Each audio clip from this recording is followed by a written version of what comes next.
अभिवादन स्वीकार करिए नितिन चंद्रपाल का। आज मैं एक ऐसे व्यक्तित्व की बात करने वाला हूँ जिसको एशिया का सुकरात कहा जाता है। आज मैं बात करने वाला हूँ ईवी रामास्वामी यानी पेरियार, दक्षिण भारत के एक दिग्गज नेता की। एक ऐसे नेता जिन्होंने काफ़ी हद तक दक्षिण भारतीय राज्यों की राजनीति तय कर दी थी। 17 सितंबर को उन्हीं पेरियार का जन्मदिन है। उत्तर भारत में नई पीढ़ियां शायद ही पेरियार के बारे में जानती हों। कौन है पेरियार? वो जीवन भर रूढ़िवादी हिंदुत्व का विरोध तो करते ही रहे, साथ ही हिंदी के अनिवार्य पढ़ाई के भी घनघोर विरोधी रहे। उन्होंने अलग तमिलनाडु की भी मांग कर डाली थी। उनकी राजनीति शोषित और दलितों के इर्द गिर्द घूमती रही। पेरियार का असल नाम ईवी रामास्वामी था। वो तमिल राष्ट्रवादी राजनेता और सामाजिक कार्यकर्ता थे। उनके प्रशंसक उन्हें सम्मान देते हुए पेरियार कहते थे। पेरियार का मतलब है पवित्र आत्मा या सम्मानित व्यक्ति। उन्होंने आत्मसम्मान आंदोलन या द्रविड़ आंदोलन शुरू किया, जस्टिस पार्टी बनाई जो बाद में जाकर द्रविड़ कड़गम हो गई। उन्हें एशिया का सुकरात भी कहा जाता था। विचारों से उन्हें क्रांतिकारी और तर्कवादी माना जाता था। वह एक धार्मिक हिंदू परिवार में पैदा हुए, लेकिन ब्राह्मणवाद के घनघोर विरोधी रहे। उन्होंने न केवल ब्राह्मण ग्रंथों की होली जलाई, बल्कि रावण को अपना नायक भी माना।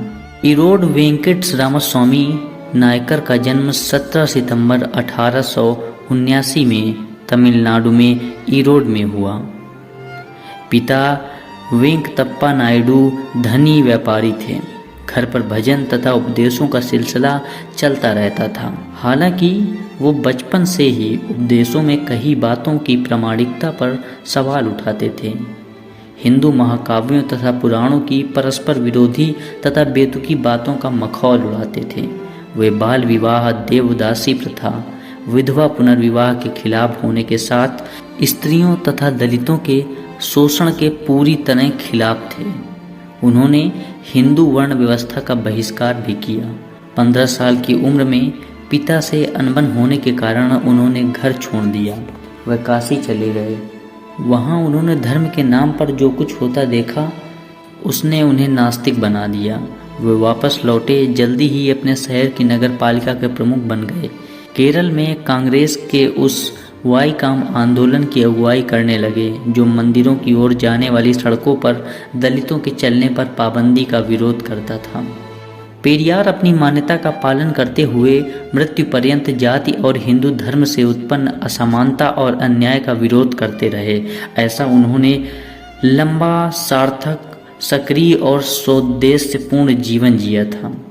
अपनी मृत्यु से ठीक 2 वर्ष पूर्व अपनी स्थिति को साफ करते हुए उन्होंने लिखा था, यद्यपि मैं पूरी तरह जाति को खत्म करने को समर्पित था, लेकिन जहाँ तक इस देश का संबंध है, उसका एकमात्र निहितार्थ था कि मैं ईश्वर, धर्म, शास्त्रों तथा ब्राह्मणवाद के खात्मे के लिए आंदोलन करूं। जाति का समूल नाश तभी संभव है जब इन चारों का नाश हो। यदि इनमें से कोई भी एक बचता है, तब जाति का आमूल उच्छेद असंभव होगा, क्योंकि जाति की इमारत इन्हीं चारों पर टिकी है।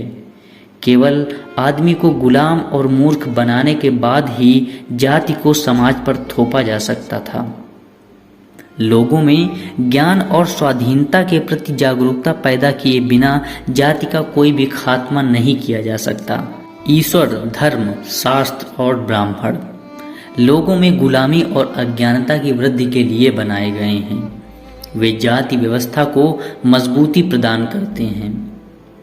पेरियार ने मानव मस्तिष्क के जटिल एवं विवेक सम्मत गतिविधियों, चिंतन धाराओं, पसंदों का निर्धारण व्यक्ति और राज्य, सामाजिक और धार्मिक यानी जीवन के सभी पक्षों को ध्यान में रखकर किया था। वे मानते थे कि मानव मात्र इस तरह के प्रभावों को ग्रहण करने में सक्षम है